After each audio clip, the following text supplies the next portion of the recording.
아, 잘 들립니까? 예, 강의하기 전에 먼저 기도하겠습니다. 성부와 성자와 성령의 이름으로 죄를 늘 불러주시는 하느님 아버지, 매 순간 주님께서 저희와 함께 계심에도 불구하고 저희들은 늘 주님을 찾아 헤매고 있습니다.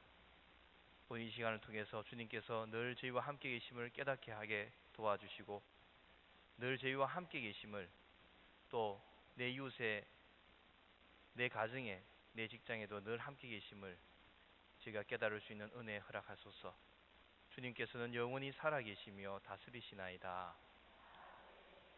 성부와 성자와 성령의 이름으로 반갑습니다. 요즘 대림시기라고 하는데 대림시기 별로 느낌이 잘 안 와요. 여러분 어떠십니까? 느낌 옵니까?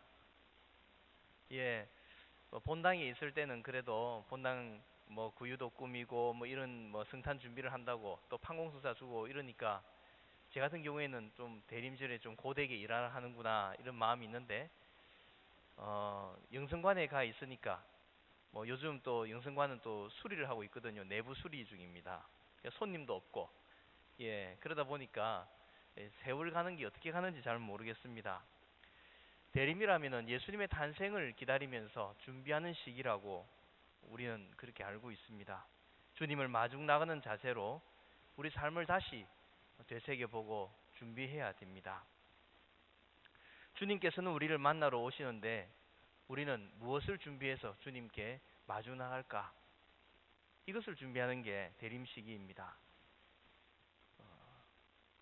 하느님과의 만남, 우리는 그 하느님의 만남을 기도라는 것으로 표현합니다. 기도 잘 하십니까? 예, 아니요. 뭐 이 답이 두 가지밖에 없는데 예일 때도 있고 아니일 때도 있고 그렇죠. 기도는 하느님과 대화라는 말을 씁니다. 대화하기 위해서 우선 얼굴을 맞대고 대화하기 위해서 먼저 만나야 합니다.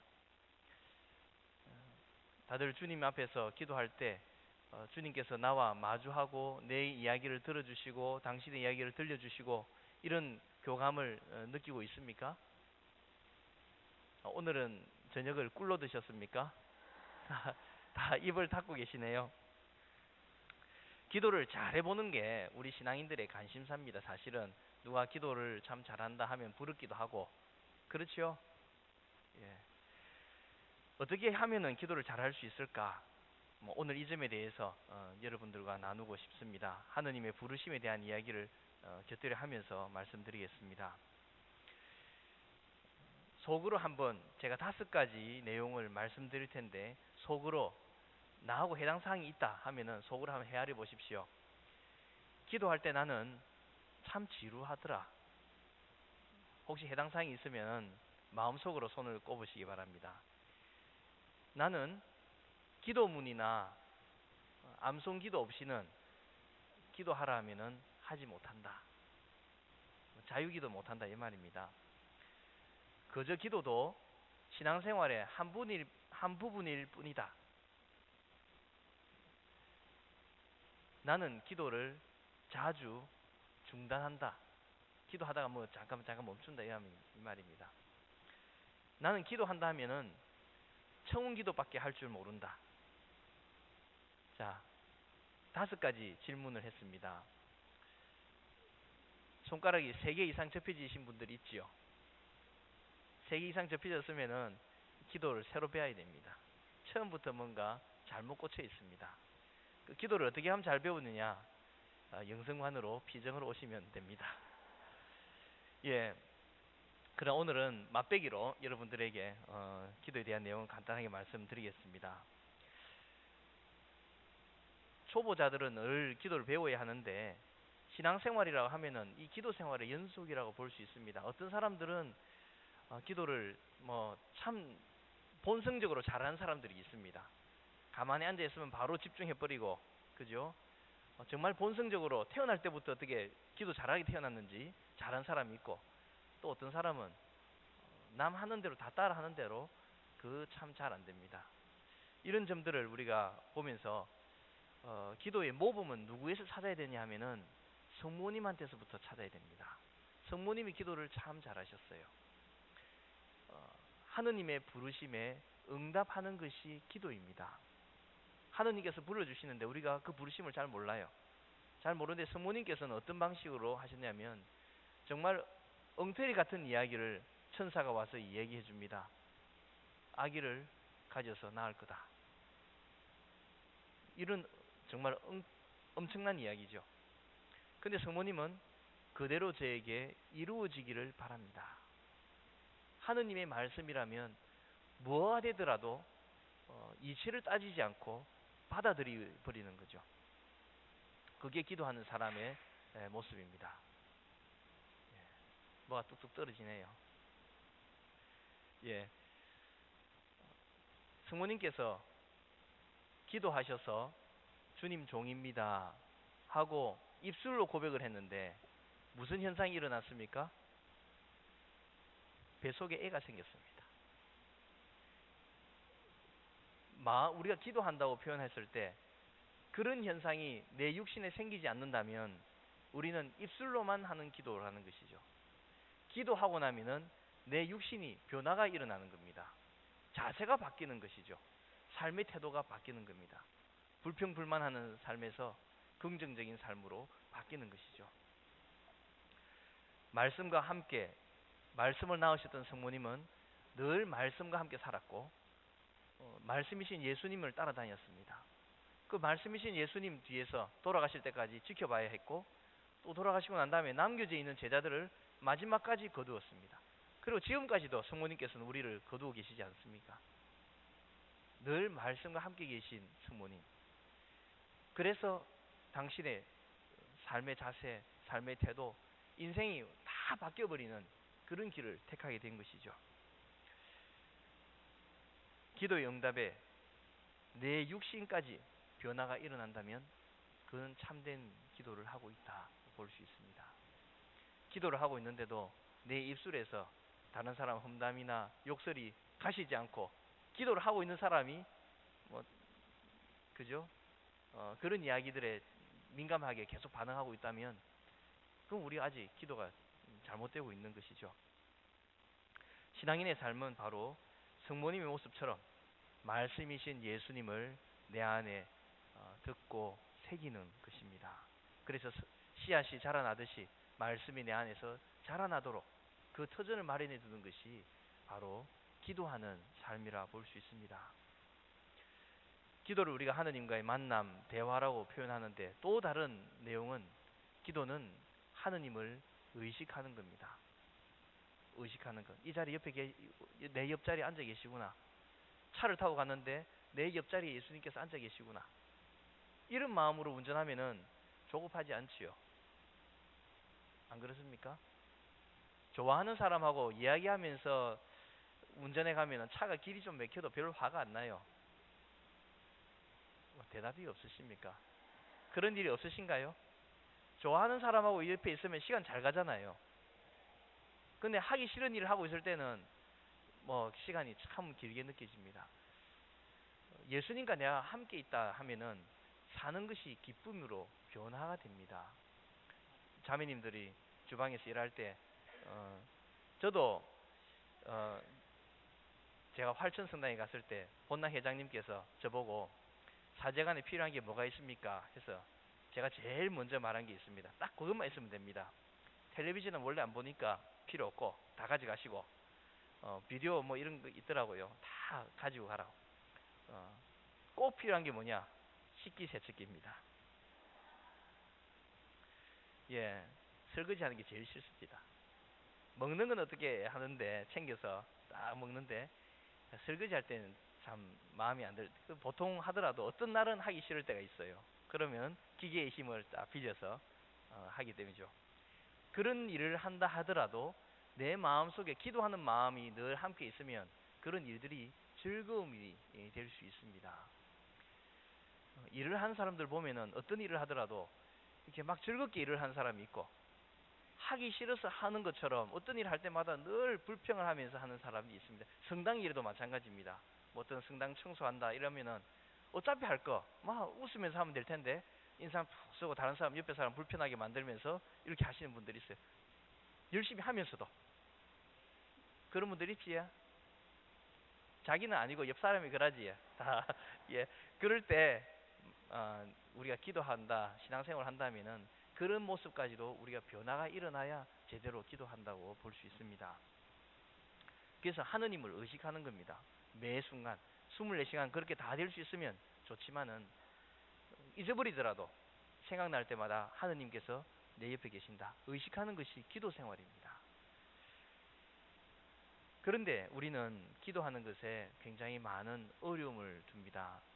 우리 뭐 형제 자매님들 뭐 이야기할 때마다 꼭 이야기하는 게 기도만 하려면은 분심이 들어서 묵주 기도만 하려면은 집에 가스불이 커졌나 갑자기 생각나고 약속했는 게 어젠가 오늘인가 내일인가 갑자기 생각나고 그렇지.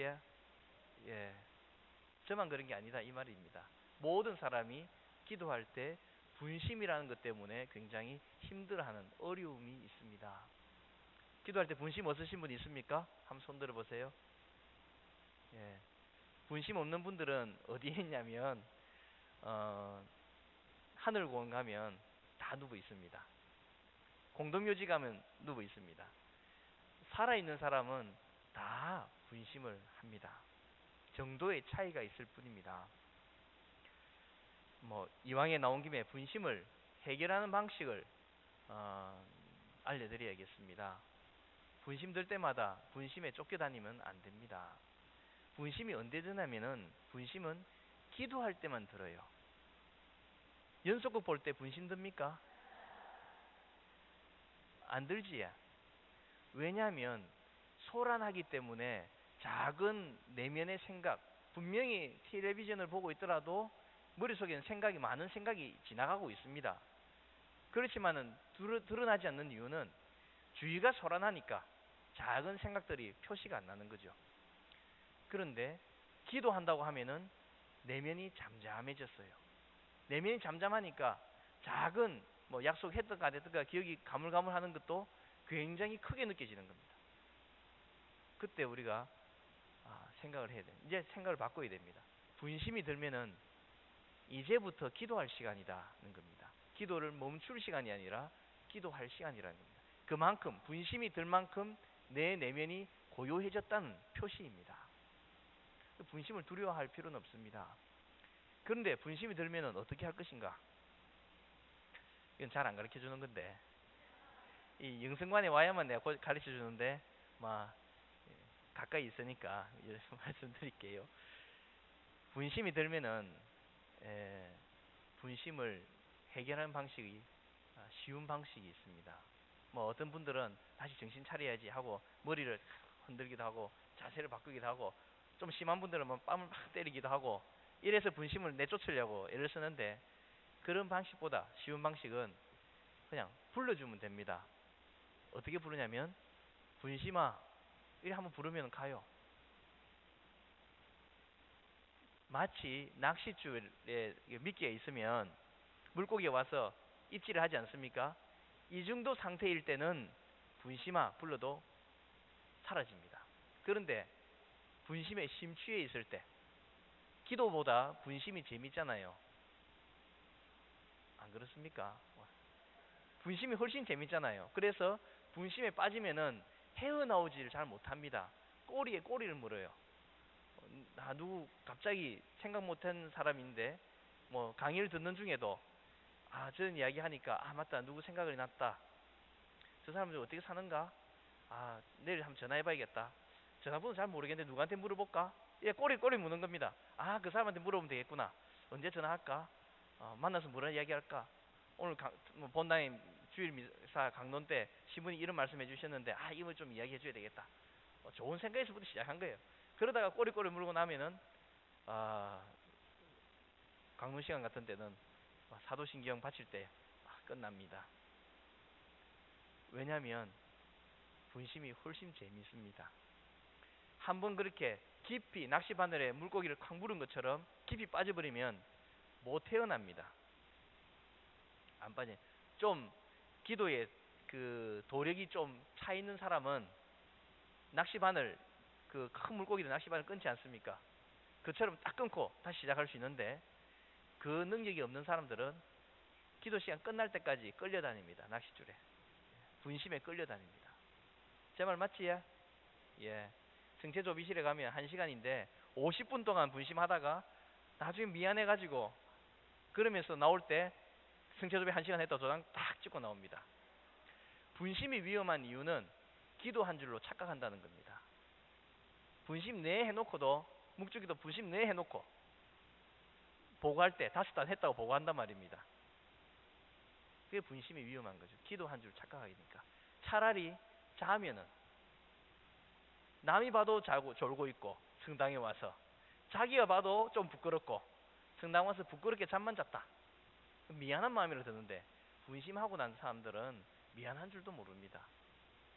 표도 안 나고. 예. 그래서 분심이 위험한 겁니다. 그래서 여러분들이 기도할 때 기도를 잘 못하는 이유가 바로 분심 때문인데, 분심이 들면 분심을 불러서 분심을 쫓아야 돼. 분심아 이를 부르면 가고 없어요.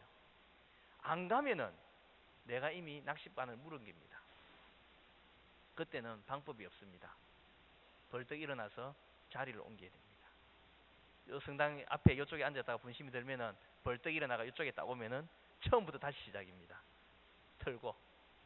그러지 않고 그 자리에 앉아서 버틴다는 것은 어려움입니다. 괜히 자기 학대하지 마시고 분심에서 벗어나는 것이 굉장히 중요한 일입니다. 여러분들이 하느님을 온전히 새롭게 자주 만나고 싶으면 분심에서부터 늘 분심이 오게 되어 있습니다. 올 때마다 벗어나는 훈련을 해야 됩니다. 처음 잘 안 되더라도. 할 수 있겠지요? 너무 쉽잖아요. 분심아 이를 부르는 건데. 진짜로 부르면 갑니다. 혼자 있을 때는 소리 내서 부르고, 여러 사람 있을 때는 마음속으로 분심아 부르면 갑니다. 이거 오랜 세월 동안 이거 외우치느라고 세월 많이 지났습니다. 예. 그 다음에 우리가 하느님을 만나는 그 기도 시간을 잘 하지 못하는 이유는 게으름입니다. 제가 겪어봐도 그랬습니다. 아침에 일어나면 아침 기도를 해야 되는데, 아침 기도를 보통 세수하고 와서 해야지. 세수하고 나면은 어머니가 제 어렸을 때입니다. 밥 먹으라는 신호를 합니다. 그럼 밥 먹고 와서 해야지. 요즘에는 뭐 TV가 24시간 하잖아요. 그러니까 뭐 틀어져 있으면은 저것만 보고 해야지, 재밌는 거. 이렇게 하다 보면은 벌써 점심때가 됐습니다. 예, 미루는 거, 게으른 거, 이것이 우리 기도를 못하게 합니다. 아침에 일어나서 제일 먼저 기도를 하면 기도도 하고 다른 일도 합니다. 기도를 먼저 하지 않고 다른 일을 먼저 하면은 기도를 꼭 빠뜨리게 됩니다. 그래서 그 미루지 않는 것이 제일 먼저 필요하죠. 내가 언제 아침 일어나면 기도해야 되겠다 하면 기도부터 해야 됩니다. 그러지 않으면은 빠뜨리게 되는 것이 기도 생활입니다. 예, 하느님께서는 우리에게 뭔가 지시할 것이 있어서 우리를 부르시는데, 우리는 종종 그분의 목소리를 잊어버립니다. 또 너무 하느님의 목소리에 대해서 내 나름대로 성급하게 판단하고 또 성급하게 무슨 일을 하려고 합니다. 주님의 뜻과 관계없는 일을 열심히 할 수도 있다는 사실이죠. 내가 여기고 싶은 대로 여기고 내가 듣고 싶은 대로 듣습니다. 본능적으로 그런 것 같아요. 하느님께서 얘기해 주신다면은 꼭 내가 듣고 싶은 이야기 해 주셨으면 좋겠다, 이런 마음이 듭니다. 저만 그렇습니까? 여러분도 다 그렇지요. 예수님 한마디 해주신다면 내가 듣고 싶은 이야기 해주시면 좋겠다 생각이 들어요. 하느님을 올바르게 만나지 못하고 또 응답하지 못하는 상태로 우리는 신앙생활을 그냥 평범하게 꾸준히 유지할 수도 있습니다. 10년 이상 성당을 다녔는데도 1년 다닌 사람이나 지금 10년 다닌 사람이냐 뭐 큰 차이가 없습니다. 그렇게 보일 수도 있습니다. 그러지 않습니까? 예. 운동을 하면은 1년 한 사람과 10년 한 사람은 큰 차이가 납니다. 그런데 기도 생활을 하는 것이 1년 한 사람이나 10년 한 사람이나 성당에 다니는 신앙생활에 차이가 별로 없다면 이게 문제점이 되죠. 기도할 때 하느님께서 우리에게 무슨 말씀을 하시는가? 예수님께서는 우리를 만나고 싶어 하신다는 사실입니다. 우리 찾아오셔서 만나고 싶어 하십니다. 그래서 우리가 먼저 고개만 돌려서 주님을 향해서 마음을 돌리면 바로 주님께서 내 옆에 와 계심을 깨우칠 수가 있습니다. 우리가 하느님을 만나고 싶어 하는 것보다도 하느님께서 우리를 만나고 싶어 하는 것이 더 크시다는 것이죠. 우리가 잘 알고 있는 그 복음 말씀을 들려드리고 싶습니다. 어떤 부자에게 아들이 둘이 있었습니다. 그런데 둘째 아들이 다 아시는 내용이죠. 예, 아버지에게 재산을 달라고 합니다. 이런 아들이 참 고약하다, 그죠? 그래서 아버지가 그 아들에게 재산을 나눠줍니다. 그 아들은 길을 떠났습니다. 그리고 나서 돈도 다 써버리고 흥청망청 방탕한 생활을 하다가 결국 알거지가 되어서 집으로 돌아오게 되었습니다. 그때 아버지가 아들을 맞이하는 장면입니다.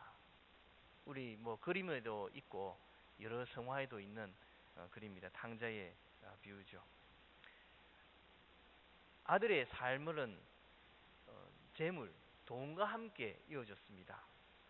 부유하게 있을 때는 주위에 사람들이 많습니다. 그때나 지금이나 마찬가지일 겁니다. 그런데 돈이 사라지자 주위에 있는 사람도 사라지고 양식도 사라집니다. 남은 것은 일도 할 줄 모르는 몸뚱이밖에 없습니다. 그 몸뚱이를 유지하기 위해서, 죽지 않기 위해서 머슴이 되고자 합니다. 종노릇을 하면서 돼지 치는 일을 하려고 합니다. 하지만 그마저도 제대로 되지 않습니다. 그래서 생각이 납니다. 무상으로 얻어먹던 아버지의 집이 그리워지기 시작하는 겁니다. 사람이 고생을 하면은 지혜를 얻습니다.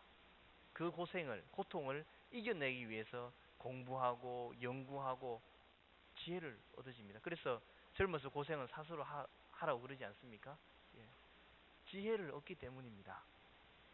그것이 어쩌면은 고통의 가치라고 볼 수 있죠. 소중한 것을 잃어버리기 전에는 그 가치를 모릅니다. 내가 가지고 있는 것이 소중했는지는 잃어버리고 난 다음에 깨우칩니다. 아버지의 사랑을 잃어버리기 전에는 아버지의 사랑의 소중함을 아들은 몰랐던 것이죠. 아들은 다 잃어버리고 나서 알았습니다. 이 내용을 한 5단계 정도로 이렇게 과정을 분류해 보았습니다. 첫 번째는 아들이 아버지 집에 있을 때입니다. 너무 자신만만한 때입니다. 내가 나가면은 뭐라도 다 할 수 있다고 생각하는 자만심이 가득한 때. 두 번째 단계는 내가 독립하고 싶어 하는 때입니다. 독립한다는 것은 무슨 말이냐면 내가 하고 싶은 대로 하면서 살아보자. 이런 마음이 드는 때입니다. 어쩌면 이게 교만한 때라고 볼 수 있죠. 아담이 그랬습니다. 내 마음대로 한번 해보자. 하느님처럼 된다니까 선악과를 먹으면 하느님처럼 내가 돼봐야지. 하느님 필요 없이 하느님 번거롭게 하지 않고 살 수 있도록 내가 하느님처럼 되지 않느냐. 이런 마음이 아담의 마음이었습니다. 세 번째는 방탕한 삶입니다. 하느님이 주시는 은혜를 잘못 사용하고 있는 단계이죠. 네 번째는 고난의 시간입니다. 이제 고통스러운 시간입니다. 어쩌면은 이 고통이라는 것이 다시 아버지 집으로 돌아가게끔 만드는 촉매가 됩니다. 다섯 번째 단계는 돌아서는 겁니다. 방탕의 길에서 돌아서는 거죠. 이 단계를 나름대로 거쳐가면서 산다고 볼 수 있습니다. 아들은 이렇게 이야기합니다. 일어나 아버지께 가서 이렇게 말씀드려야지. 아버지, 제가 하늘과 아버지께 죄를 지었습니다. 저는 아버지의 아들이라고 불릴 자격이 없습니다. 저를 아버지의 품팔이꾼 가운데 하나로 삼아 주십시오. 아버지는 아들을 잘 압니다. 아들이 부잣집 둘째 아들입니다. 부잣집 둘째 아들이 할 줄 아는 게 뭐가 있겠습니까? 우리가 부자가 아니라 잘 모르죠. 예. 부잣집 둘째 아들 되면 첫째 아들은 장자니까 아버지 따라다니며 배운다고 하면 정신없겠죠. 둘째 아들이 할 줄 아는 거는 돈 쓰는 것밖에 모릅니다. 돈 쓰는 것만 할 줄 알아요. 그 외에는, 그래서 돈만 쓰면 다 되니까 나가서 하면 다 될 줄 알았던 겁니다. 그래서 아버지 집을 떠났던 것이죠. 그래서 아마도 먼 타행에 가서 고생 꽤나 했을 것이고, 아마 사기도 좀 당했을 것 같아요. 예, 돈 보고 달리던 많은 사기꾼들한테 사기도 좀 당하고, 그렇게 하면서 고생길이 되었습니다. 아버지는 아들이 언제 오는가 늘 기다렸을 겁니다.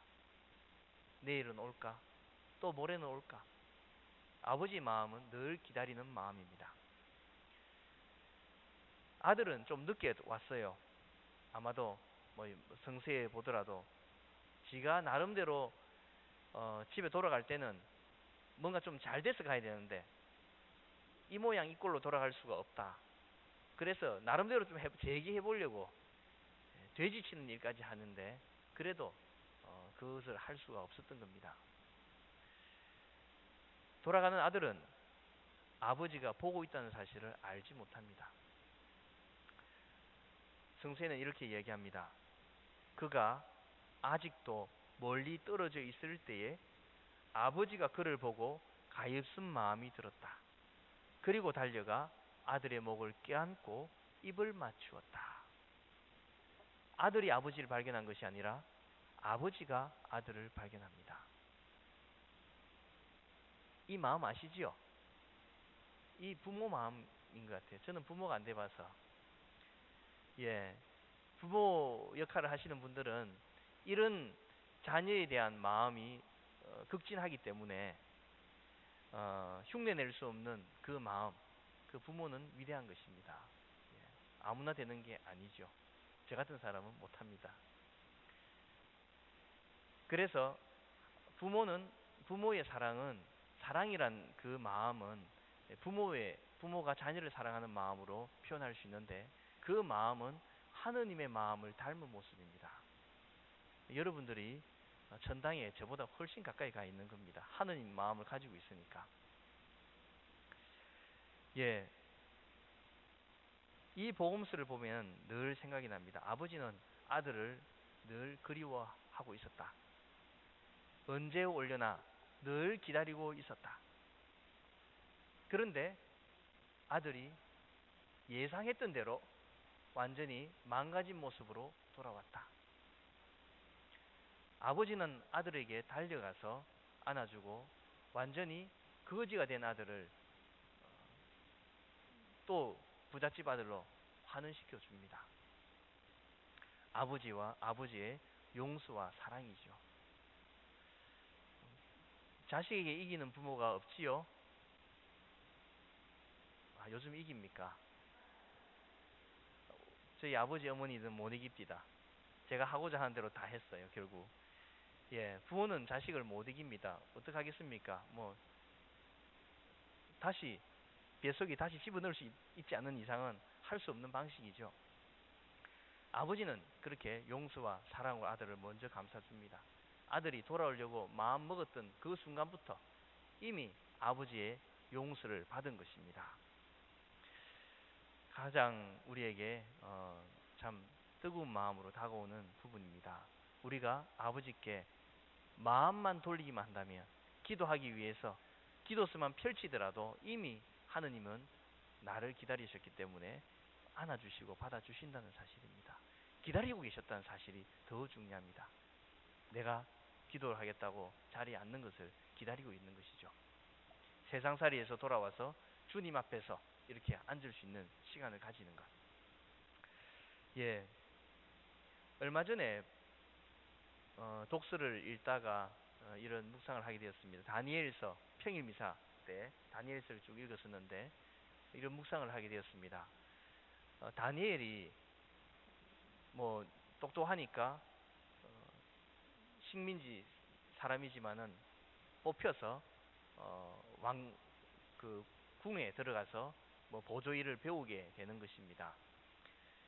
그런데 궁 안에 있는 시중든 사람이 잘 먹여서 임금에게 잘 보여야 됩니다. 그 종들 데리고 왔지만은 잘 키워서 궁전에서 쓰기 위해서 그런 거죠. 그런데 다니엘과 그 동료들은 맛있는 음식을 거부합니다. 그러면은 그 시중든 사람이 어떻습니까? 임금이 시킨 대로 해야 될 거 아닙니까? 잘 먹여야 되고, 그래야 얼굴이 뭐 빛이 나게끔 통통하게 살찌워야 되는데 안 먹는다고 하고 자기들 나름대로 채식주의자로 살겠다 이래 하니까 참 어려웠습니다. 근데 다니엘이 제안하죠. 우리가 말미를 주십시오. 얼마 동안 우리가 풀만 먹고 살 텐데 다른 사람들하고 비교해가지고 우리가 좀 못하다면은 그때 가서 얘기합시다 하고 이렇게 흥정을 하고, 근데 그 마음을 그분이 성서에도 이야기되고 있지만은 그 시중드는 사람의 마음을 하느님께서 조종하셨다는 내용으로 나와 있습니다. 그래서 그들이 자기들 원하는 대로 일을 이룬다는 내용이죠. 어떻게 보면은 우리가 많은 일들이 있습니다. 하느님께서는 우리를 사랑하시는 일에 많은 사람들을 사용하고 계신다는 사실입니다. 그래서 어떤 기회를 제공해 주십니다. 기회. 하느님은 기회를 만들어 주십니다. 집에 기도할 때 가정에 우리 가족들이 좀 화목했으면 좋겠습니다. 이런 기도를 많이 했습니다. 그러면 갑자기 그날 저녁에 가장인 아버지가 들어오면서 뜨거운 가족애를 갑자기 가지면서 방에 집에 들어옵니까? 애들이 들어오면서 엄마 사랑해, 아빠 사랑해 이러면서 들어옵니까? 내 기도했으면 그래 돼야 될 거 아닙니까? 그런데 보통의 경우에는 하느님께서는 화목한 가정을 만들 수 있는 기회를 주십니다. 그 기회는 어떤 기회입니까? 예. 제가 아는 어떤 신부님 집입니다. 그 집에는 자녀가 많았는데 하느님께서 그 집에 자녀가 많은 아이들, 사춘기도 있고 막 이런데 아이들에게 어려움이 생겼습니다. 왜? 집에 재물이 너무 없었던 것이죠. 경제 사정이 너무 나빴습니다. 단칸방에 삽니다. 그런데 너무 어려운 상황에 처해서 사춘기를 맞은 아이들이 다 밖으로 돌 때가 된 겁니다. 그런데 하느님께서는 무슨 기회를 주셨냐면은 늘 뭐 자녀를 위해서 기도하고 하니까 갑자기 엄마가 너뚱이로 나와버린 겁니다. 그래가지고 중학교 다니는 애들이 학교만 땡 하면은 동생 보려고 동생 먼저 보기 위해서 달려옵니다. 단칸방에서 애들하고 오글오글 살아갑니다. 가정이 그냥 화목해지는 거죠. 하느님의 선물이 그렇게 만들어진 것이죠. 하느님 그런 기회를 사용하신다는 것입니다. 내가 인내심을 주십시오. 하느님, 제가 좀 인내하면서 살고 싶습니다. 그러면 내 안에 갑자기 인내심이 생깁니까? 아닙니다. 꾹 참아야 할 일을 만들어 주십니다. 그렇지 않습니까? 내 마음이 좀 사랑으로 좀 가득 찼으면 좋겠습니다. 예, 사랑할 일을 만들어 주시죠. 사랑이 쉬운 일은 아니지 않습니까? 사랑해야 할 일을 만들어 주신다는 사실입니다. 그런 기회를 순간순간 만들어서 우리에게 주시는데 우리가 알아채지 못할 때가 많은 것입니다. 예, 미리 준비해 놓고 어떤 기회를 통해서 섭리하시는 하느님, 하느님은 섭리하시는 것이죠. 당신께서 준비해 놓으신 그 기회에 우리가 참여하는 것입니다. 그것을 우리가 기도의 응답이라고 표현합니다. 하느님 부르심에 우리가 응답하는 것입니다. 그런데 그 응답에 있어서 가장 우리에게 장애를 주는 것이 뭐냐면은 우리 스스로 자기 자신을 아주 폄하시키는 겁니다. 나는 하느님께 돌아갈 수 없다. 나는 하느님께 돌아가기에 너무 부족한 것이 많다. 이렇게 생각합니다. 나는 회개할 가치가 없는 인간이다. 내가 기도 생활을 하는 것이나 신앙생활을 하는 것이나 둘러볼 때 별로 잘 되는 것이 없다. 나는 갈 수 없다.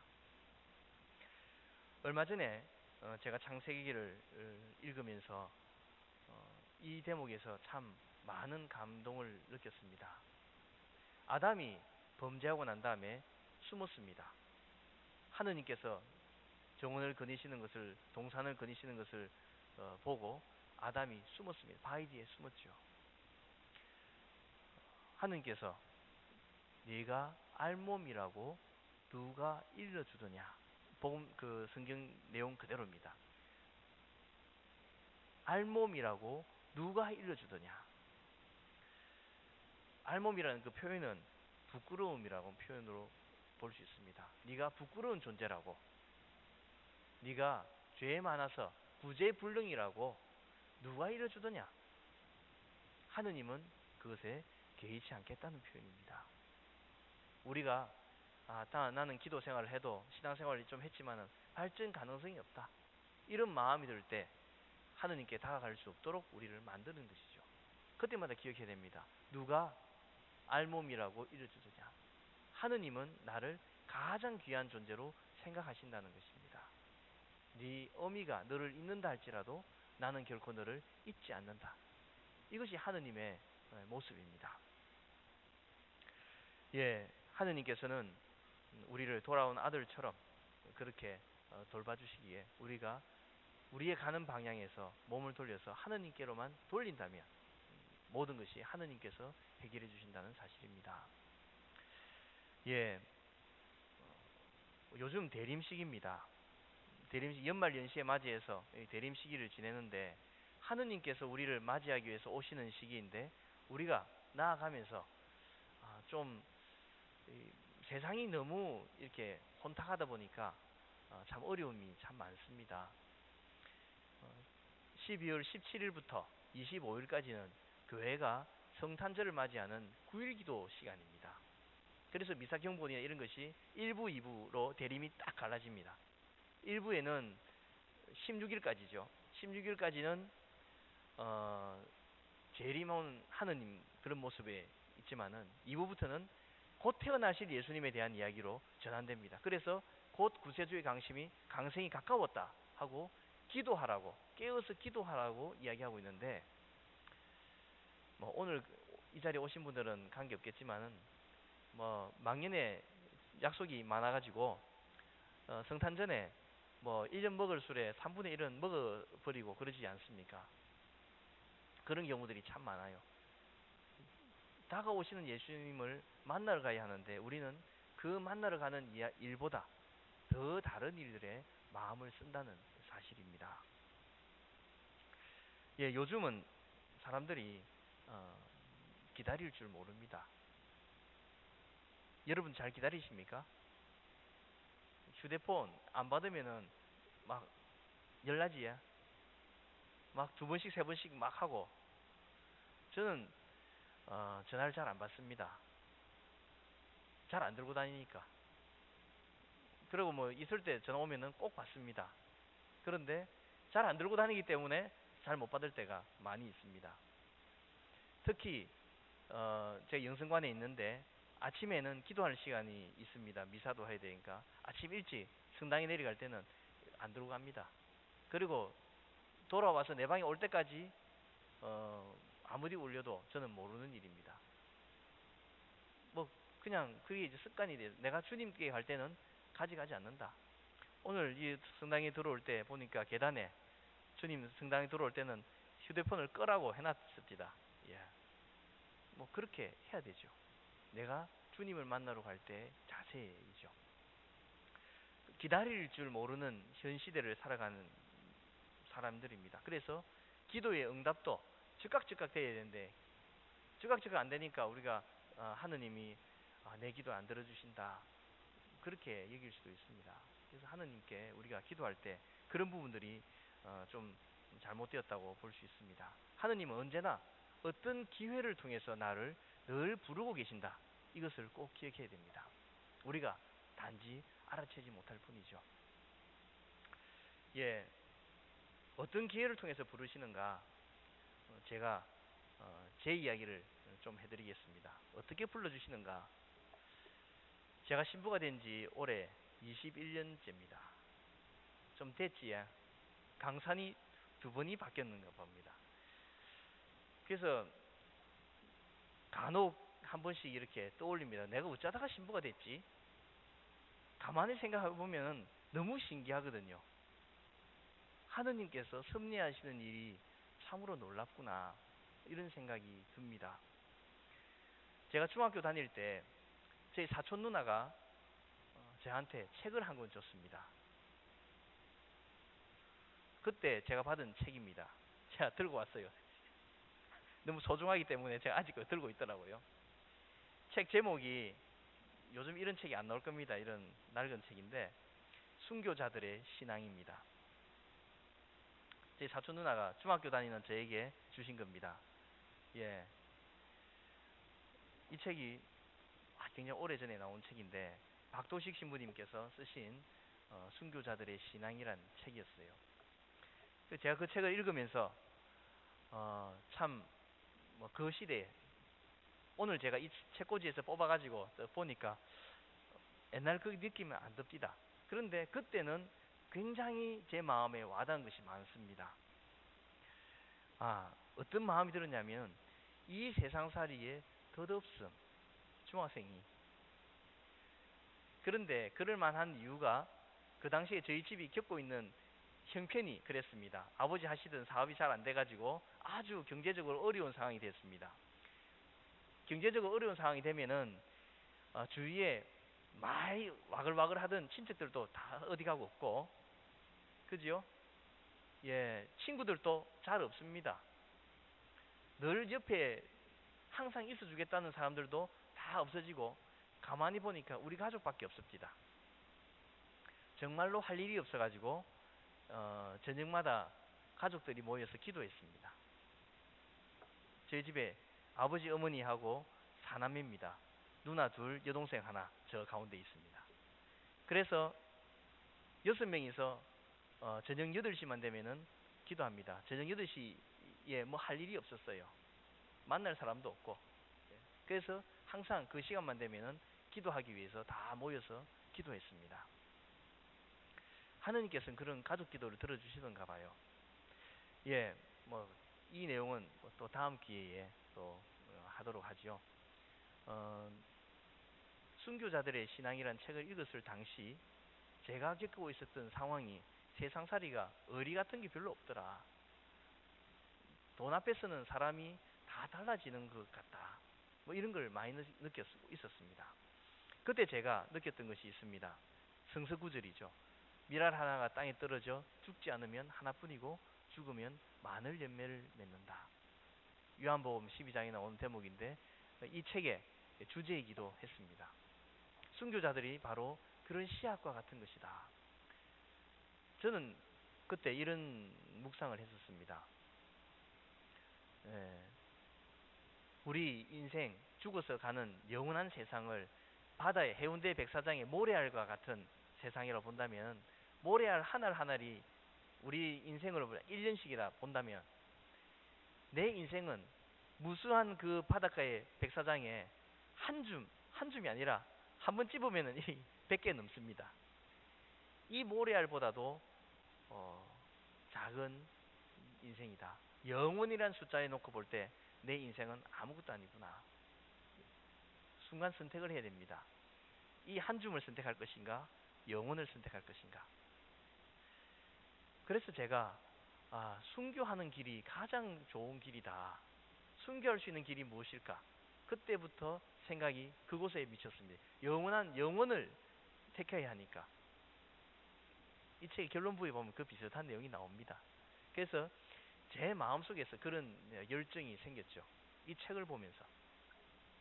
그래서 70알 되는 모래알을 버리고 영혼을 택해야 되겠다. 왜? 이 세상 돌아가는 걸 보니까 좀 희망이 보이지 않았다는 것이죠. 하느님께서는 그런 것을 준비하셨던 것 같아요. 그 타이밍이 쫙쫙 맞지 않습니까? 이렇게 독사하고 있는 나를 통해서 하느님께서는 나를 불러주셨다는 생각이 듭니다. 그래도 이 말도 안 하고 살아가고 있는데 하루는 성당에 제가 평일 미사를 늘 갔었습니다. 아침 미사를 가면은 그때는 10시 미사 이런 거 없었고요. 저녁 미사도 잘 없었습니다. 오직 새벽 미사가 주로 있었습니다. 그래서 학교 다닐 때는 잘 못하니까 방학 때는 평일 미사를 다 갔었습니다. 학교 다닐 때는 못 가니까. 그래서 평일 미사 늘 아침에 제 누나랑 같이 성당을 가는데 이 성당 가는 길이 좀 어두컴컴했어요. 학교 담벼락을 통과해서 가야 되는데 새벽에 갈 때면 좀 무섭습니다. 그래서 늘 누나랑 둘이서 노래를 불렀어요. 뭘 부르냐면은 순교자 찬가를 불렀습니다. 장하다 순교자, 무궁화 머리마담 이래 부르면서 걸어갔습니다. 좀 덜 무섭게 지나간다고 그랬던 기억이 납니다. 기도도 열심히 하고 정말로 그 열정에 사로잡히게끔 뭔가 이끄심이 있었던 것이죠. 그런데 어느 날 본당 수녀님께서 저보고 요한 신학교 가는 게 어떻겠니? 이렇게 말씀하시는 게 난데없이 제가 뭘 했겠습니까? 아 절대로 안 됩니다. 저는 생각도 안 했고 제가 외동아들이기 때문에 안 됩니다. 딱 이렇게 말을 하고 난 다음에 계속해서 그 목소리가 계속 귀에 남았습니다. 항상 지금도 그 수녀님을 알아요. 그 수녀님이 저에게 해주셨던 그 목소리 한마디 때문에 계속 기억에 남았습니다. 그 결과 어떻게 됐냐면은 저도 무의식적으로 정말로 그렇게 쓰려고 생각도 안 했는데 고등학교 가가지고 장래 희망란에 그냥 신부라고 써버렸어요. 예, 우리 집이 난리가 났습니다. 저는 선생님이 그걸 들고 와서 가정방문한 줄 몰랐어요. 그런데 오셔가지고는 우리 어머니한테 그걸 보여주셨던 거예요. 애가 신부라고 썼다. 그래서 집에 발칵 뒤집어졌습니다. 그리고 나서 성서의 말씀 그대로 박해가 일어났습니다. 신학교 가면 안 된다. 안 되는 이유에 대해서 구구절절 어머니 말씀이 많이 하셨습니다. 그래서 제가 성경에도 이 책에도 그런데 순교자들의 신앙이라는 책에 봐도 내용이 그래 나와 있는데 역시 박해가 오는구나. 그때도 많은 그 선비들이 부모님 등지고 또 이렇게 집을 나가야 되고 또 집에서 쫓겨나고 했던 이유가 있었는데 그 일이 내 안에 일어나는구나. 이런 어린 시절에 그런 마음이 들었었습니다. 기특하지요? 예. 혹시 여러분 자녀들이 혹시 그런 마음 가지면 어떠시랍니까? 마음의 준비를 하셔야 됩니다. 언제 그런 일이 일어날지 모르기 때문에. 그래서 아까 처음 말씀드렸죠. 부모가 자식을 못 이긴다고요. 예. 결국에 제가 이겼습니다.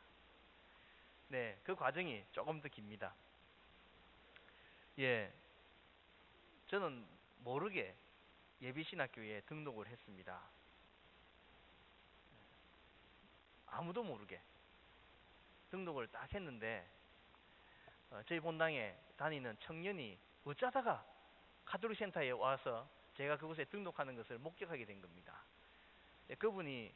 그분도 신학교 오려고 마음을 쓰시는 것 같은데 제가 안 될 줄 알았습니다. 왜냐하면 우리 집에 가니까 제가 거기 왔다는 소식이 벌써 와 도착해 있습니다. 예, 그래서 나는 저분은 신학교 못 갈 거라고 예상했습니다. 예, 입이 가보면 안 되잖아요. 고백성사주에 대해 사람이 입이 가보면 안 되죠. 저는 당연히 그분이 비밀을 지켜줄 것이라 예상을 했었습니다. 예, 뭐 여하튼 집이 또 발칵 뒤집어져서 잠잠하던 집이 또 막 난리가 났습니다. 어, 그래서 이렇게 주님의 길을 따른다는 것은 어려움이구나 생각도 나지만은 한편으로 내가 정말 갈 길인가? 내가 얼마나 부족하면은 어머니 아버지가 저렇게 말릴까? 나는 자격이 안 되는구나. 이런 마음이 들기 시작했습니다. 내가 부족하다. 괜히 학교만 물 베린다. 뭐 이런 마음 이렇게 안 되는 쪽으로 이제 마음이 가기 시작하는 겁니다. 이런 마음이 여러분 신앙생활 하다 보면 그런 게 들 때 있지요. 내가 물베린다. 내가 레지오 들어가면 레지오 물베린다. 꾸르시료 하셨습니까? 안 하신 분 한 손 들어보세요. 꾸르시료 안 하신 분. 손 내리십시오. 야, 내가 꾸르시료 하면은 꾸르시리스타들을 내가 베린다. 이런 마음이 드셔서 못 하신 분들도 아마 있을 것 같아요. 걱정하지 마시고 영성관에 오십시오. 예. 그래서 제 스스로 포기하고 싶은 마음이 많이 들었습니다. 고등학교 2학년쯤입니다. 박해든 벌써 한 2년 받았고 중학교 3학년 때부터 받아서 이제 2학년쯤 돼서 그렇다고 해서 우리 어머니 아버지가 나쁜 분이 아닙니다. 너무 자식을 사랑하기 때문에 그 말씀하시는 거죠. 제 아버지께서 저 신학교 가는 걸 반대하는 이유는 아들이 뭐 내 대를 못 이어서 반대하는 것이 아니라 이렇게 말씀하셨어요. 지금은 한 30년 전의 이야기입니다. 지금은 신부님들이 존경을 받고 있는데 아버지, 엄마가 세상을 떠나고 난 다음에는 아마도 존경받는 그 자리에 있지 않을 것 같다. 그래서 내 아들이 그곳에 있는 것이 싫다. 이거였습니다. 우리 아버지가 생각이. 요즘 생각해보니까 그 말이 좀 맞는 것 같아요. 예. 안 그렇습니까? 예. 아니지, 예. 제가 테스트 해본 겁니다.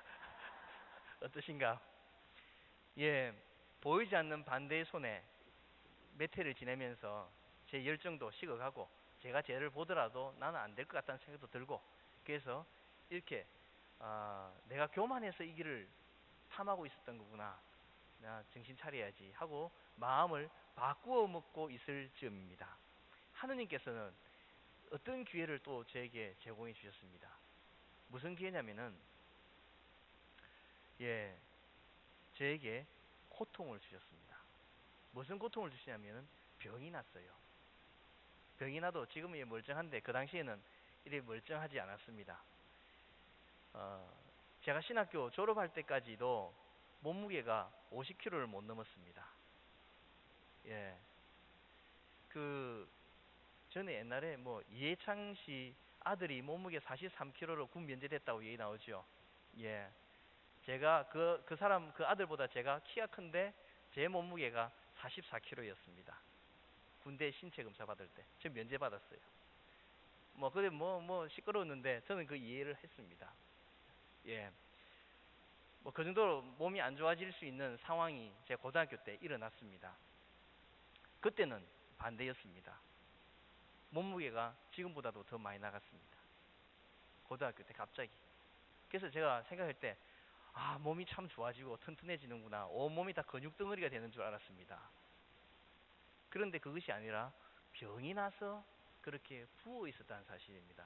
한 15kg 이상을. 거의 한 20kg 정도 부었던 거죠. 아침에 일어나면은 얼굴이 2배로 돼 있고 저녁 때 되면은 다리가 2배로 돼 있습니다. 근데 그게 부었는 줄 모르고 몸이 튼튼해져 있는 줄로 생각했습니다. 예, 그래서 제가 결국에 이제 몸이 이제 무리가 오니까 이제 일어나기도 힘들고 여러 가지 어려워졌어요. 그래서 병원을 유명하다는 병원을 찾아갔습니다. 내과에 찾아갔더니만은 엑스레이 찍어보고 몇 가지 소견을 써더니만은 선생님께서 저보고 메리노 병원 가시든지 대학병원을 가시든지 그 당시에는 부산에 메리노 병원하고 대학병원만 종합병원이었던 것 같아요. 예, 그곳에 가시면 됩니다 하고 이렇게 진단을 써주셨어요. 그걸 들고 본당 신부님 추천서까지 받고 제가 메리노 병원을 가게 되었습니다. 예, 그래서 제가 혼자 생각했습니다. 이제 신학교 그만 간다 생각하니까 이제 병까지 나가 진짜 못 가게 하는구나. 신학교 갈 때는 신체 검사를 해야 되는데 이 상태로는 신체 검사에 통과할 수가 없다. 결국 못 가게 되는구나 하고 이런 마음이 아주 돼서 이제 포기할 마음이 더 깊어지고 있는 즈음입니다. 그러던 어느 날 저녁이었습니다. 그날도 병원 갔다 와서 아주 지친 몸으로 누워서 잠든 시간입니다.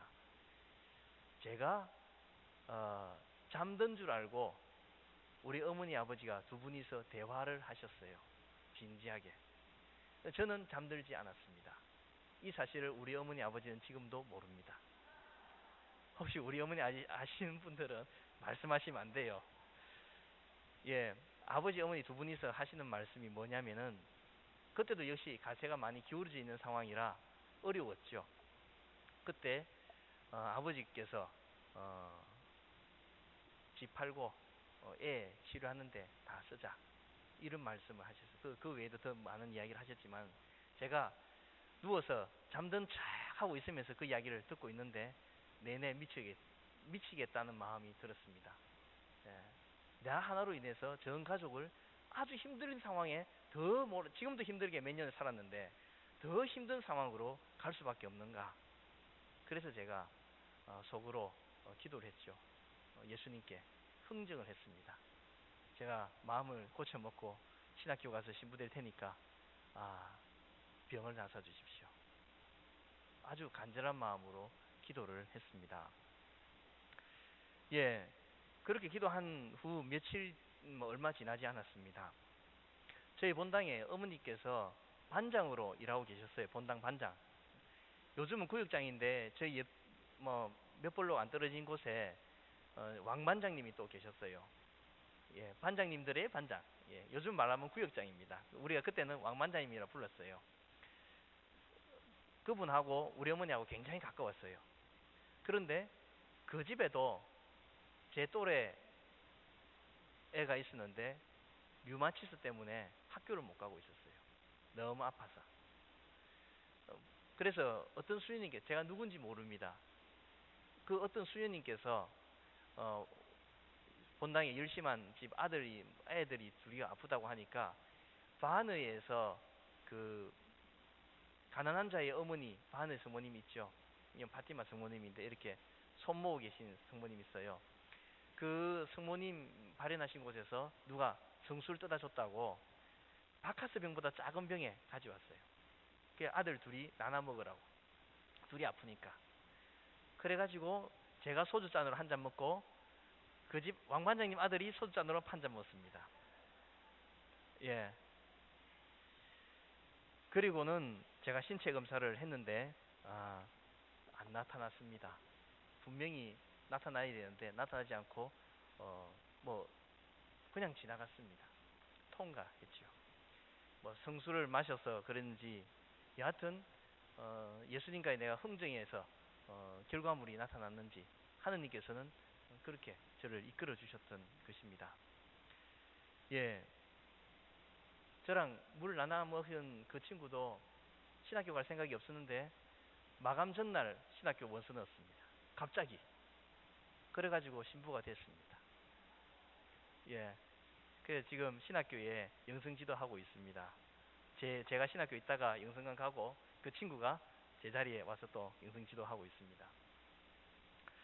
예, 여전히 그 친구도 지금도 계속 병치레하고 있습니다. 저도 병치레 맨날 합니다. 저희 같이 살고 있는 이명란 신부님이 저보고 움직이는 종합병원이라 그럽니다. 그런데 아픈 것도 늘 익숙해지니까 살만해요. 예, 그러고 이게 고통이 아니라 은총이지 않습니까? 저에게는. 은총, 그때 만약 안 아팠으면은 그런 일이 일어나지 않았겠지요. 그 고통이라는 것이 하느님의 섭리였던 것이고, 그 고통으로 말미암아서 내가 신부가 될 수 있게끔 이렇게 내 방향이 흐트러질 때마다 이렇게 옮겨주신 것이죠. 그게 하느님께서 그런 것을 통해서 섭리하신다는 사실을 깨닫게 되었습니다. 예, 하느님의 섭리는 이렇게 오묘한 것입니다. 포기하고자 하는 마음을 가지니까 고통과 어려움이라는 것을 주셔서 다시 바로잡게 해주시고, 저뿐이 아니라 여러분들도 생각해 보시면 그런 일들이 많이 있을 겁니다. 신앙생활 하면서 하느님께서 이때 나에게 고통을 주셨던 이유는 내가 나를 구원해 주기 위한 하나의 신호였다. 이런 일 있지요? 예, 그런 일들이 아마 있을 겁니다. 예, 절박한 마음으로 신학교 갔기 때문에 제가 신학교 사는 동안은 맨날 웃고 다녔습니다. 지금도 잘 웃고 다니지만 맨날 웃고 있었습니다. 제가 찡그린 모습을 본 사람이 한 번도 없습니다. 왜냐하면 하느님께서, 다른 친구들은 그랬어요. 신학교 1학년 때 성적 때문에 쫓겨난 사람이 한 1년에 10명 정도는 쫓겨납니다. 공부 못해서. 그래서 마음 졸이고 하는데 저는 한 번도 마음 졸인 적이 없습니다. 왜냐하면 너무나 확실하지 않습니까? 확실하게 신학교 가기 위해서 하느님께서 섭리하셔서 이끌어 주셨던 것이 너무나 느껴왔기 때문에 내가 신부 안 되면은 우리 학교에 있는 사람 아무도 신부될 사람이 없다. 이런 교만한 마음을 가지고 있었습니다. 그냥 제 마음속에 그런 것이 있었어요. 그래서 한 번도 걱정하지 않았습니다. 그리고 단 한 번도 신부 외에 다른 길을 생각해 본 적이 없습니다. 왜냐하면 엄청난 일을 가지고 이미 흥정을 하고 왔기 때문에 그 외에 다른 게 신학교 오니까 친구들이 간혹 그래요. 신분자 신학교 그만 가야 되겠다. 뭐 그만둬야 되겠다. 뭐 성소에 대해서 고민한다. 이런 이야기를 많이 했고 가까운 친구들 중에서도 밤에 잠을 못 자고 신학교를 그만두고 집에 가야 되나 말아야 되나 이런 고민들을 하는 친구들이 있었어요. 저는 그런 고민이 부러웠습니다. 왜 나는 저런 고민 한번 들지 않지? 너무나 확실한 길을 가고 있었기에 아마도 그런 것 같았습니다. 제가 얼마 전에 신학교에 신학생들을 가르치고 있을 때 간혹 신학생들이 이런 고민을 했었습니다. 신학교 있어야 되나 말아야 되나. 저한테 오면은 바로 짐 싸고 집에 가라. 그 고민은 신학교 오기 전에 했어야 한 고민이다. 와가지고 고민할 필요가 뭐 있냐. 짐 싸고 가면 되지. 누가 너보고 여기 남아서 신부대라고 하더냐. 아무도 그런 사람이 없다. 저한테 잘 안 옵니다. 무서워서. 그런데 제 후임자로 갔던 그 친구 신부님은 저보다 더 무서워요. 애들이 더 어려워합니다. 제가 무서워 보입니까? 예, 아는 사람은 무서워하지 않는데 학생들은 선생을 무서워합니다. 봉이라는 말과 포기라는 말은 같은 말입니다. 내가 하느님께 봉헌했다는 말은 내 삶을 포기합니다 말과 같은 것입니다. 포기한 것을 자꾸 되돌아보면 안 되죠. 쟁기를 잡고 가는 사람이 뒤를 돌아보면 농사를 못 짓는 것 같은 것입니다.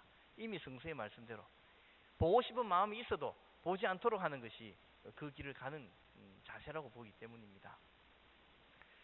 저는 그래서 그런지 사람을 보고 자꾸 판단하는 버릇이 생겼어요. 지금 고치려고 무지 애를 쓰고 삽니다. 판단하지 않기 위해서. 여러분 그런 거 있습니까? 없으시지요?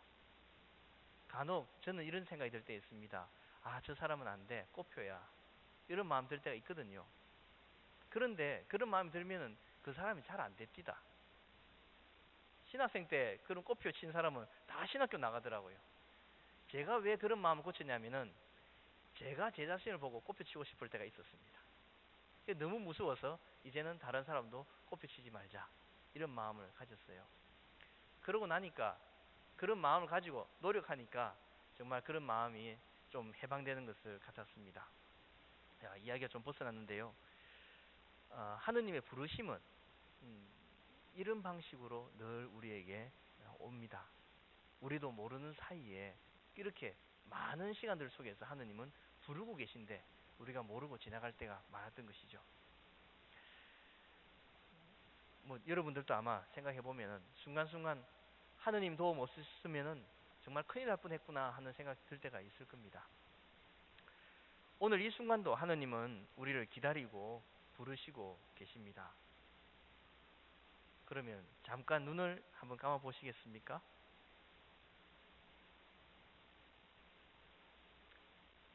하느님의 부르심을 내 과거에서부터 생각을 하면서 언제 나를 불러주셨던가 한번 떠올려 봅시다. 하느님은 우리를 부르십니다. 친구들의 음성을 통해서도 불러주셨습니다. 선배, 후배, 부모, 자녀,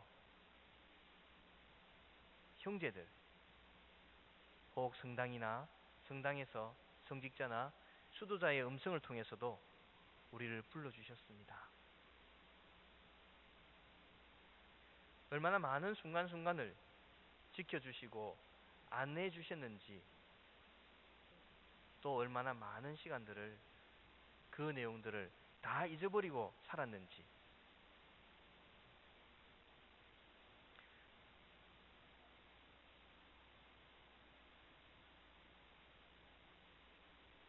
하느님께서 저를 부르고 계시는 그 목소리를 깨달아야 합니다.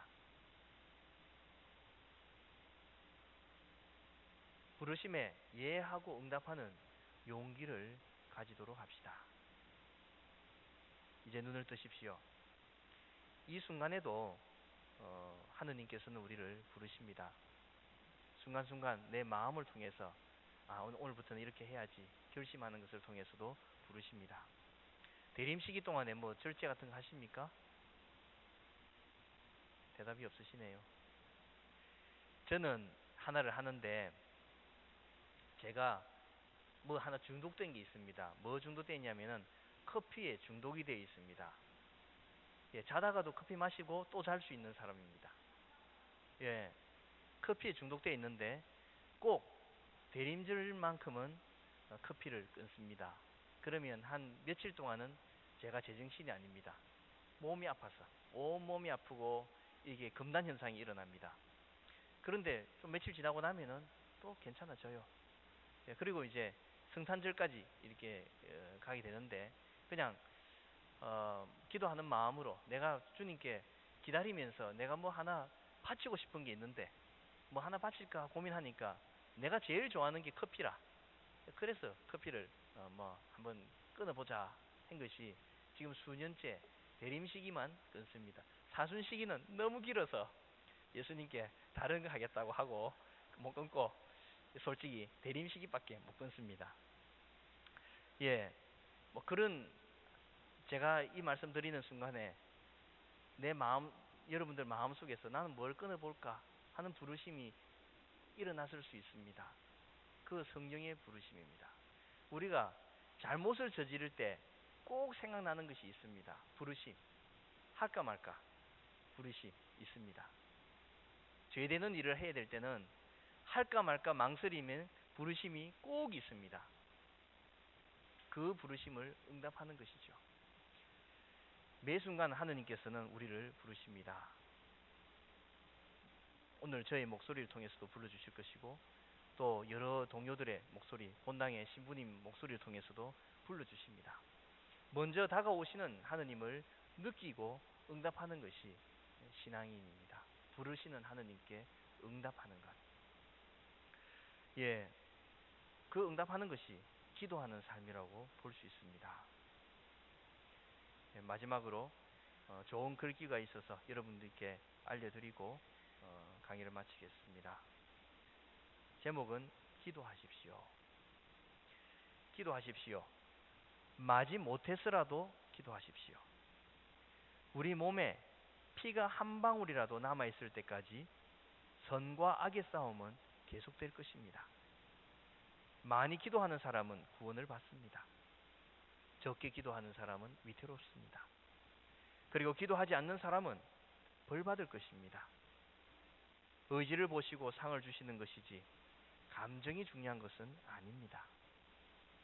사람한테서 위안을 받을 생각은 하지 마십시오. 그들이 어떤 위안을 줄 수 있단 말입니까? 우리 영혼에 그토록 소중한 그분께 말하고 그분께 기도하고 그분을 포옹하십시오. 예, 파드레 비오의 말씀이십니다. 오상 받으신 비오 신부님의 말씀의 한 대목이었습니다. 예, 하느님께서는 우리에게 늘 기도하기만 하면, 진짜로 기도하기만 하면, 마음속에서 진짜로 기도할 마음을 가지고 마음을 열고 주님께 다가가기만 하면 받아주시려고 준비하고 계시다는 사실을 잊지 말고 부르시는 예수님께 응답하는 삶으로 나아가도록 합시다. 아멘. 성부와 성자와 성령의 이름으로. 하느님 아버지, 당신께서 늘 불러주십니다. 사람들을 통해서, 대자연을 통해서, 주님께서 계시하신 성서 말씀을 통해서 우리를 불러주십니다. 매 순간 불러주심에도 불구하고 저희들은 귀를 막고 있습니다. 당신의 목소리가 제 마음에 들지 않기 때문에 귀를 막을 때도 있습니다. 당신의 판단이 제가 하고자 하는 일의 판단과 다르기 때문에 귀를 막을 때도 있습니다. 주님, 용기를 내어 당신의 목소리에 귀를 기울일 수 있는 자녀로 불러주소서. 제가 주님 여기 있습니다 하고 나아갈 수 있게 도와주소서. 주님께서는 영원히 살아계시며 다스리시나이다. 성부와 성자와 성령의 이름으로 아멘. 다음 주에 또 만납시다. 네, 신부님 수고 많으셨습니다. 명강의를 해주신 신부님께 한 번 더 답례로 크게 박수를 쳐주시기 바랍니다. 다음 주